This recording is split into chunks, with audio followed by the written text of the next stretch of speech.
Welcome back to another episode of We Roguelike It. I'm your host, Boston, and joining me as always is Moonpier. Hello. This is week 2 of Sunless Sea. I played a whole bunch this week. How about you?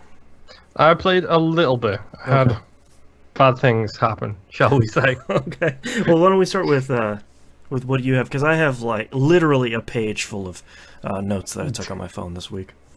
Okay, so I was on a decent run. I had 1,500 echoes. I was doing pretty well.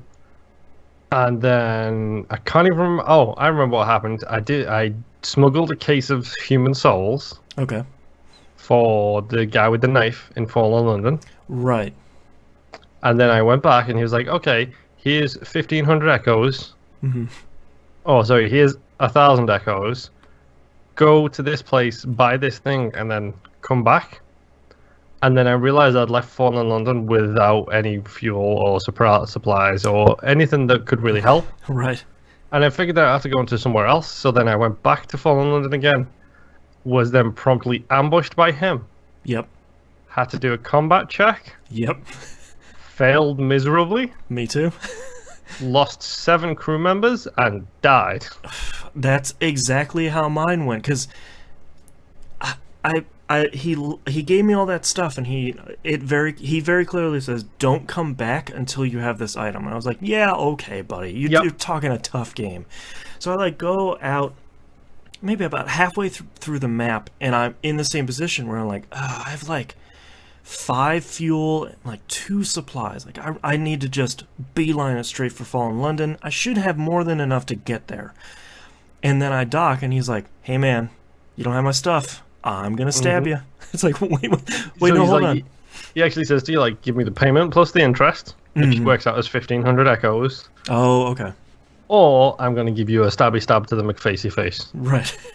And I failed the check, and it was like, well, you died, and your entire crew died. And I was like, well, cool, that was a good run I was on. Thank you so much. Yep, I was on a pretty good run too. And then that happened. And I started another run this morning, which, because I was clever, and I increased my townhouse thing, so I'm no longer staying at the inn, I'm at the townhouse. Right. I bought myself a will. Yes, yeah. So I kept my townhouse for my second run. I don't have any heirlooms, so literally the only thing I got from that was the townhouse. Man, building heirlooms seems like such a pita, because I just, the list of things you need for each heirloom seems crazy. Is that the things in the townhouse options where it's I'll build the library, the bookshelf of Khazad-dûm or whatever? Yeah. Okay, so they're the heirlooms. Okay. Yeah, and it seems like once you build those, then when you die, the left-hand set of options can unlock, where you can carry your ship over to the next captain, or one of your specific crew members, you can bring the cook or the doctor or something. Yeah, I know it does say a bunch of different clues, there's something to get to plus 25 veils or whatever when you first start, right? And the clue for it is go north. Great. Right. Thank you so much. Uh-huh. There are lifebergs up there, you jerk. And they kill me, along with going off the map, which is stupid. Man, so I got this mission on that run that ended with a bruiser. I got this mission that was oh, you should go to the Avid Horizon. And I was like, perfect. Last time I went straight up and off the map, it brought me there. I was like, oh, I'll do that again. And I forgot. And you went somewhere else? Yeah, number 1, I went somewhere else. But number 2, it took more than half of my crew, a whole bunch of my stuff. And I was like, right, that's why you're not supposed to do. Okay, cool. And as soon as I had made it back to Fallen London, then the bruiser gave me the money and killed me. Great. Yeah, and I was like, super. That was just, man, that was the best run. Yes. This was the first time, when he actually ended me, this was the first time I did something other than the scavenger reset. Right. Because I had 1,700 echoes on me, I picked the one that carried money over. So I started with 700 echoes at the start of my second run, which immediately gave me a whole bunch of supplies, let me spend a bunch of money and getting upgrades. First thing I did, kept my room, immediately bought another will for myself, just because I had the money and I wanted to make sure that 100, right? Something like that, yeah. But I got that all done. And then I chose a different start. Like normally I start with the veils, I think it is, the cloud. Yeah, yes, that's veils, I think, because So veils make you harder to be seen by the enemy. yeah, it's veils is harder to be seen by the enemy, but also something like it's essentially like deception. Like perception and deception is what that one's based around. Yep. This time I started with the pages trait instead, so I've got 50 pages. Because I think if you carry your map over, you start with 50% of the last captain's pages skill as well. I think so, yeah. So what I'm going to do on this run is I'm going to do my very, very best to just hit all my secrets into the pages stat. Right. And then see if I can't start with a really, really high pages stat and see if I can get that up to 100. Right. Because if I choose the scavenger one to carry through, I keep the map, but I also get 50% of the pages stat of the captain. Mm-hmm. So the one I chose this time, I start with a pretty good veils stat because that's what I had on the previous run. Right. So my veils is by default now at like 33. Okay. I chose the origin story, which gives you a whole bunch of pages. So I started at 50 pages because I know I'm going to transfer the scavenger time next time. Right. I'm going to spend every secret I've got and everything I do, I'm going to try and increase that pages stat to more than 100. Or to 100 at least, and then I figured out on the next run I can possibly start with 100 pages straight off. Oh wow! Okay. If I upgrade it enough and I start with, let's say I get 200 pages, by then using the scavenger thing to transfer through, I get 50% of that. So I start with 50, and then you can pick one of the things to carry through. Now I have seen some crew members that let you upgrade that stat past 100. Okay. So, and that specifically is something which I didn't realize is every single crew member has their own story missions. Yeah, that bit me on my most recent run. Yep. One of them got me because it was the lady who used the Gale Cannoneer you start with if you choose the urchin. That's the one that screwed me. Yep. She wants to go to Khan's Shadow. Shadow, I believe it is. Shadow? Okay. Yeah, there's like 4 towns next to each other that are all Khan. Yeah, which is essentially anti-London. So that's interesting. Yeah. But she wants to go there because that's also the place where the black market is. So if you ever need to sell some shady business, go to Khan's Shadow. You can sell it there. But when you go there, she's like, "Oh, I like being free. Bye," and then pieces out on you. It's like, but wait, I needed your stats. I need your iron. So I'm pretty sure with not the starting person, but with other people you pick up as you go, I think you can go down their story chains to get them to improve it even further. I think because I had someone who can increase my hearts by up to 200 points. Wow. So, yeah. Man, you're passing all those skill checks at that point if you have anything over 100. Yeah, exactly. So there is still a bit of fiddling around to do with that, but yeah, this time, because I wanted the money, I transferred over. I lost my map, which is the biggest downside. Yeah. Because I knew where everything was. I was like, okay, I need to go to this place. It's right there. I already have the map from my past 5 playthroughs. Right. So I'm fine with that. I know where it is. The bright side is when I re-rolled, I immediately found Khan's location. So I know exactly where the town of Khan is. I've just got to figure out how to improve my standing there before I can actually go there and spend some time. Right. I did get the trophy for getting the Admiralty all the way up to 12, but that's not hard. You just hand in a bunch of reports. Yeah, like the thing I didn't realize until probably about halfway through this run I'm on right now, which is now at a little over a year and a half on one run, that you can just get a port report from a port even if you've been there before. Yep. So just as soon as you hand it in again, you can get it. And it's like, oh well, it's incredibly easy to get these those Admiralty favors, and then especially turn those into repairing your hull. That's exactly what I was going to say. Use that to repair your hull, and also you usually get at least 1 or something fuel every time you hand them in. Yep. So you'll I went to Fallen London with like 2 fuel and like 3 supplies. I left the Admiralty's office with like 14 fuel and like 15 supplies, and I was like, well, okay. Yeah, it's one of those things where now that we know that basic loop, it's much easier to get a run going and keep it solid, because those port reports don't seem to really take up any hold space. So they don't. There's no downside to doing it. Yeah. I mean, right now my biggest issue with this game is the objectives that you get given. I feel like I need to pull out one of my notepads and just use it to write down where I need to go. I wish you could see the bottom of my notes that I have right here, because it literally is London, do these things.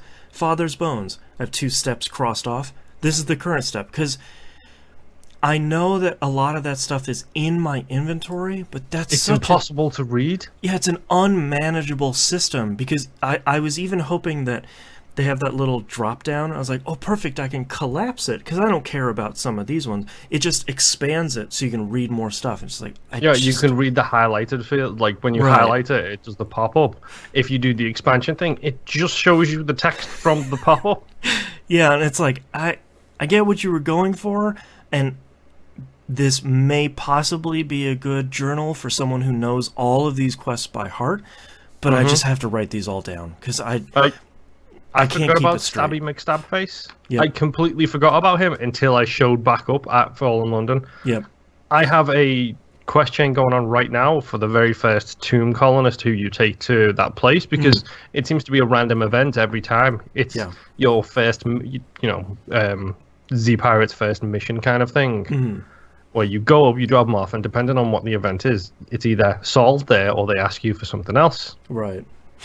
So I did that, and then they give me another quest, and it's there on the journal when I'm in that place. It's like, okay, I need 10 flasks of mushroom wine to give to this person who is here. Good. You leave there, you go somewhere else.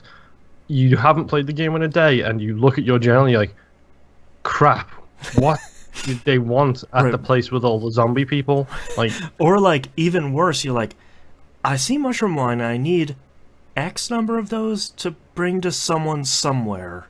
What was I doing? It feels like you very much need to be just head focused into this. Speaking of which, actually, if you get 300 echoes and you get the chance, especially in the starter vehicle, head to Polytheme, which is the place with all the claymen. I don't know if you've bumped into them yet. Yep, yeah.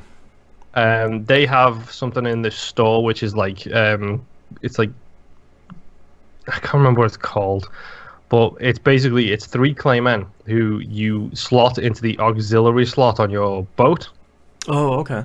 So they on like the hold page where the weapons are. Right. There is no auxiliary weapon, but you can slot these 3 claymen in there. It reduces your crew count by 3, but it gives you a bonus to your iron, and it also gives your engines an increase in speed. Oh, so wow. You move a little. It's only a little bit quicker, sure. But in a game this, as we so eloquently phrase it, in a game this deliberate, it's a noticeable increase in speed. Have you upgraded your engines? Nope. I literally was saving up to do so, or to buy a new ship, and then I got knifey McStabby faced. Boy, so the current run that I'm on, I have a lot to talk about because I've done pretty much everything. You say that. Yeah, I still have a couple places to find all the way on the eastern side of the map, so I'll have a couple more quests to do. I have my engine speed up to 2,000. You start at 800.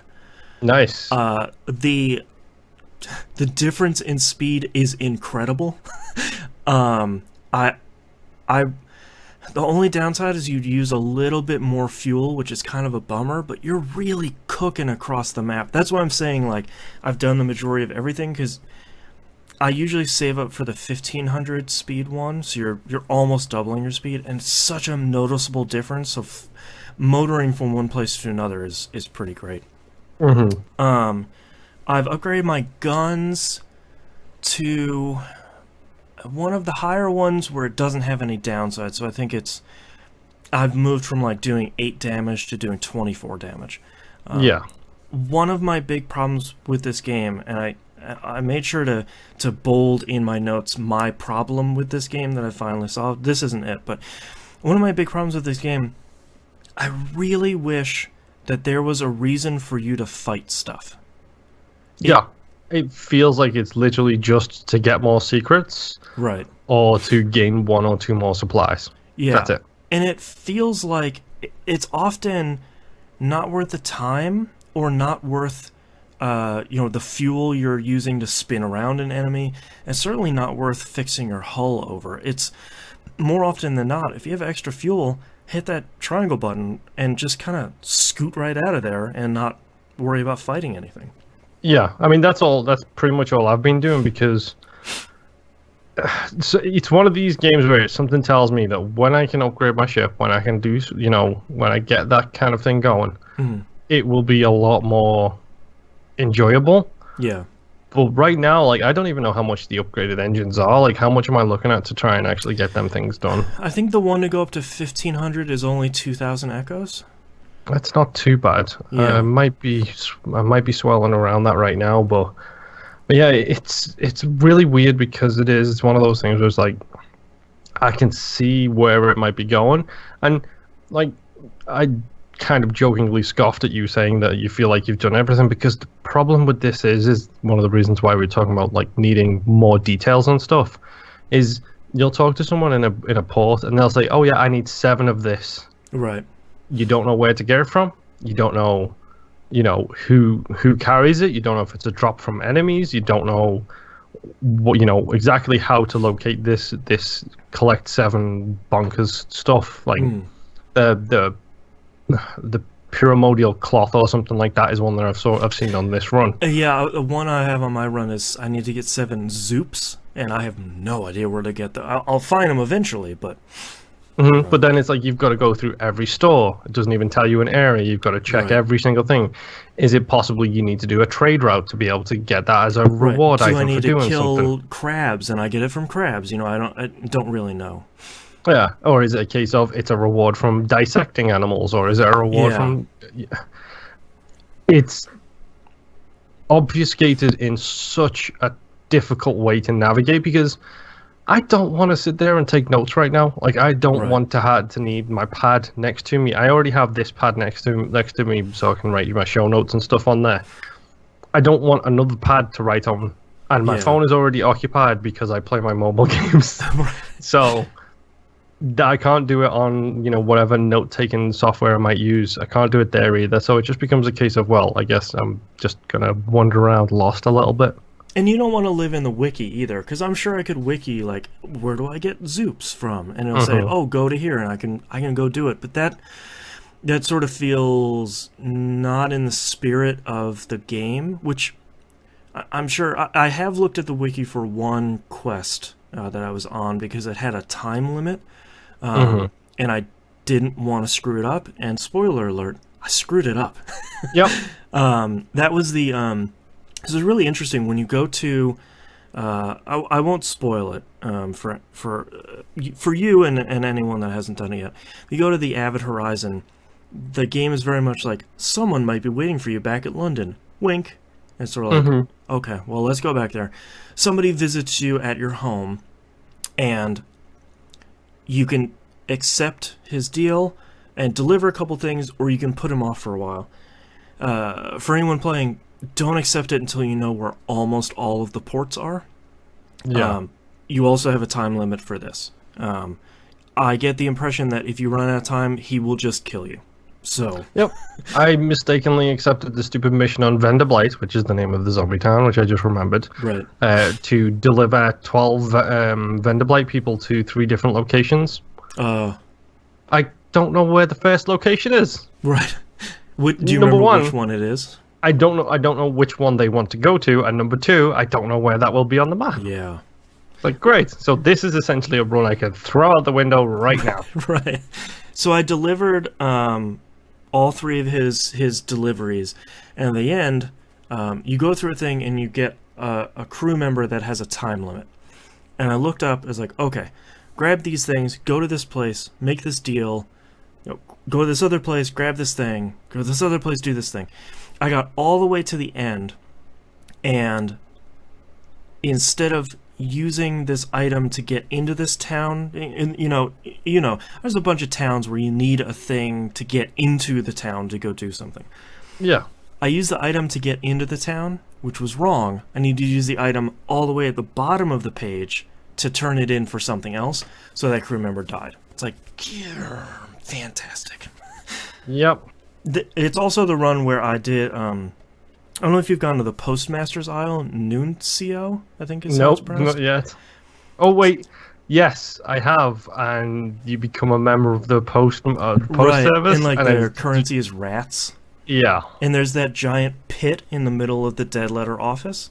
Mm-hmm. I went to the bottom of that, and, man, was that a really disappointing quest.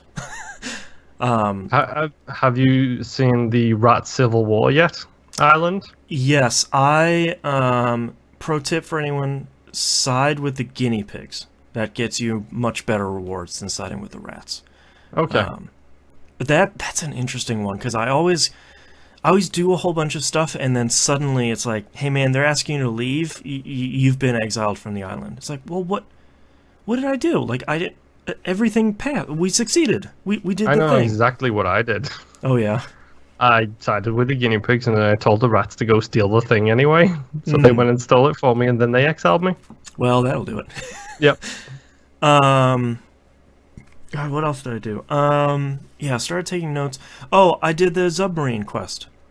Yeah, that's something I need to look into. Because actually, it's something I want to do, because it seems like every port I'm at now, there's the little submarine thing. Mm-hmm. Great.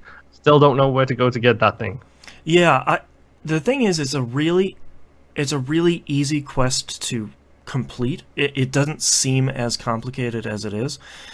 And once you what I didn't realize is once you complete it for the first time, every other captain you start from that point, if they go to that port where you build the submarine, they'll just get it for free. You don't have to go through the quest again. Oh, that's handy. Only thing is, it seems pretty useless. You can, on PS4, you can hold R3 to submerge, and there doesn't seem to be a lot under there.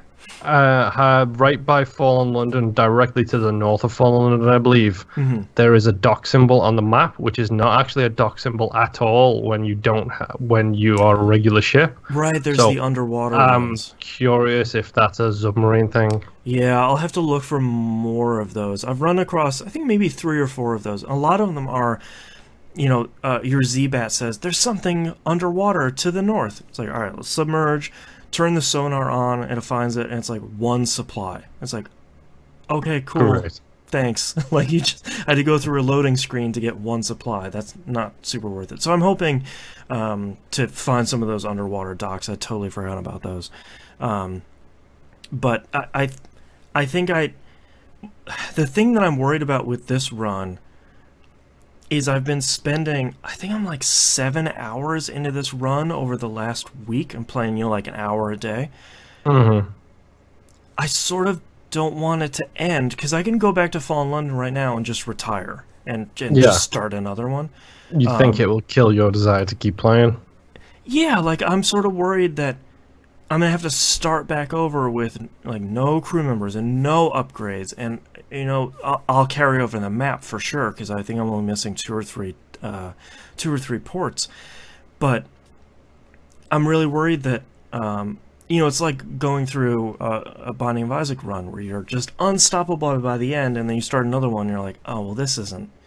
Yeah, it's not good at all. See, I'm curious, like if for the pair of us something, because I think for the pair of us, this is one of those games that the restart mechanic is not strong enough to make us want to keep playing right now. Right. Because we feel very punished by the whole run mechanic. Mm-hmm. Like, Isaac is one of those things where you fulfill things, you unlock them, they appear on future runs, and that's an exciting thing, is that those things appear on future runs. Stuff like Flint Hook or everything else is like you've unlocked new classes to do your new runs with. Yep. Honestly, I think that the thing that we probably should do, and I'm not saying I'm going to do it right now, but I think the thing that we need to do is we need to look at the wiki specifically for the things that let you carry stuff over to the next run just to get those check marks done. Yeah. Because I think that is the thing that's going to kill us, is one bad run, one big mistake. Like when that stupid knifey guy got me, Yep. I almost turned it off and walked away. Yeah, like that. I ended that run. I was just like, are you kidding? I'm dead? Like, I was in the middle of stuff. Yeah. And I struggled with the run after that, and I thought, okay, no, I can do this. It's fine. It's slow going. I'm playing my mobile games. I'm fine. Yeah. But that almost, excuse the pun, that almost took the steam out of my engine kind of thing. That's one of those where I get a text from you late at night where you're like, hey man, can we just do 2 weeks of this? Well, honestly, I think that might be the thing for us, because I think one good run followed by a bad death, and both of us are likely, especially go listen to our Massive Chalice yes. Game Club episode. Yeah. I think if we get one good run and a bad death, I think both of us are very likely to be like, F this, we're out. Yeah, just throw up our hands. Yeah, that leads me into the thing that I figured out with this game. And I think at the end of it, it's still a game I enjoy more than I dislike it. Like, there's so much about it that I just... Half of the stuff we've talked about this week, like the necessity of there not being a quest tab. Like, what quests am I on right now? That sort of stuff, which I'm hoping will be fixed in Sunless Skies, which will come up in the backlog at some point in the future. There's so much stuff in the game that is such a pain and is fighting against me. But when the game is going really great, I'm having a really great time, and long runs are really fun. I mean, that's the thing, is like when you end up starting a new run, you see the same stories time and time again. Because like, okay, this is Hunter's Isle. This is where the three sisters live. I'm going to talk to I the already eldest know sister. what's going to happen here. Yeah. This is blah blah blah. This is the place where the tomb colonists live. This is the salt lions. It's like, I've seen all this before. I want to get to new stuff, and it's so slow to get to new stuff that. I mean, like you said, everything else is really, really good. I love the world building. I love the the journal stuff like that. Yeah. It just feels like your objectives specifically are obfuscated in such a way that makes it difficult to do. Yeah, and I think what I wrote down for me distilling my problems down with this game is one of my personal favorite things about roguelikes, and we saw this time and time again with Isaac, but I'll especially make note of it for Hand of Fate, is there's a magic in a roguelike of having an amazing run or a terrible run. That's where you get the great stories. You know, like where you were finding that great helmet in Hand of Fate, and you're like, great, this is starting to break this game open in a really positive way. Like, or the curse with the ring, and it's just like, oops, I broke the game. I can't die in combat anymore. Right, like your progression is educating you about the systems of the game and how to manipulate them to your favor, because that's what you need to do in a roguelike, is you need to break the game in your favor, because if not, it's just going to keep pushing you down. I think what you were just talking about is especially salient in this point, is that run to run in Sunless Sea, they're nearly identical. Yep. And I think for a roguelike, that to me is a really big problem, because especially compared with this game de-emphasizing combat so much. I mean, that's the thing. It doesn't even de-emphasize it. It's just there's no use in doing it right now. Yeah, there's no benefit. Especially when we were talking about Lifebergs. There's no sense in fighting a Lifeberg. You're not. If you win, you're gonna be so defeated. Your hull is gonna be so banged up, and I'm not even sure if I'll get anything out of it, because I'm not getting anything great out of fighting ships that have 5 crew on them. So why fight something that has 400 health and I'm doing 20? And I think that combining those, a de-emphasis of combat, which is fine, but with having each run being the same, you're, like you said, you're always going to find the salt lines. You're always Vendor Blight is going to be in the same spot, and the Codex and the whatever the other one, Wither is going to be right above that. There's the left-hand side of the map is mostly the same. The edges are mostly the same on every run. Some of the stuff in the middle scoot around a little bit, but Khan's Heart and Khan's Shadow always have to be there. Isle of Cats always has to be there. The pig rat isle has to always be there, and I think to me that really puts a wet blanket on my enthusiasm to start a new run, because it's just going to be like building a puzzle again.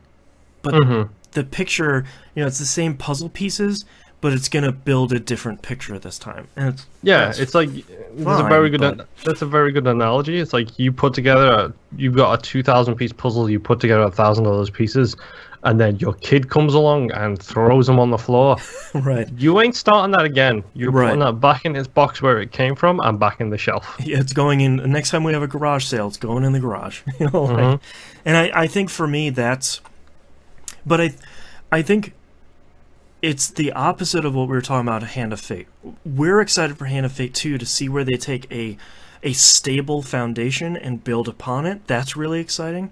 I'm excited for Sunless Skies, and we still have 2 more weeks of this probably. But Sunless Skies, I'm excited to see where they take the world building and the fantastic writing and the wonderful music and the great graphics, and how they can make the quest system and the gameplay loop more interesting and more exciting. Because if they can get both sides of that right, then that's a guaranteed winner. Yeah, I mean, this is news to me. Sunless Skies, is that the sequel to this? Yeah. So Late Elf in the community actually let me know. I didn't realize this. There's actually a prequel to Sunless Sea called Fallen London. It's a browser web-based game. Yeah, mostly and text-based. You can get rewarded in Sunless Seas for having played Fallen London. Oh, interesting. I didn't know that. Okay.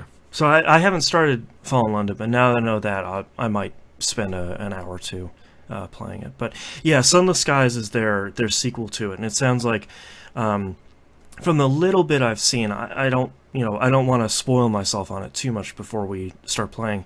Seems like they learned a whole ton of lessons making Sunless Sea. They're like, okay, here's all the things that were broken. We're gonna go fix those with the next one. So that's exciting. That is exciting. I mean, I'll look forward to that, definitely. And right now, again, this is a very middle of the road game for me right now, where I enjoy it to a point, but then at some point it's just like, it doesn't have smooth edges. It doesn't have rough edges. Like, Isaac has a lot of rough edges, but the rough edges are what make that charming. They're what make that so stupidly fun to play sometimes. And then you've got other games which are all smooth edges, where it feels like all character have been taken off it. Right. This thing feels like shinobi stars at the edges, where it's just like pointy and prickly, and I just keep hating myself every time I get to the point where I love the game. Love you. It's difficult. I mean, it's really hard to explain how I feel about it, because like you said, 50% of the time I adore the game. Yep. And then one thing happens, and I don't want to start the game again. Yep. So I feel like, in the interest of full disclosure, we'll play this for another week. We might not make it to 4 weeks, truth be told. We'll see how things go. Yeah, I feel like we're, part of We Roguelike It is sort of making sure we don't sort of beat the crap out of ourselves with the game. Like, if we go another week and, Moon and I have our pre-show meeting and we're just sort of like, yeah, man, we're calling it on this one. 3 weeks might have it. There might be some games where we got a week through and we're like, that was a 2-hour game. All right, yeah. Let's pick our next one. Like that. That's gonna sort of be the nature of the beast. But we'll do one more week, and on the programming side, we're heading into our game of the year and our vacation time. So we're trying to get everything organized with that for this show. And as soon as we have all that done, we'll make an announcement on the show. But I think that's it for Sunless Sea Week 2. That's it for 35 minutes. But thank you so much, everyone, for listening, and we'll see you next week. Bye.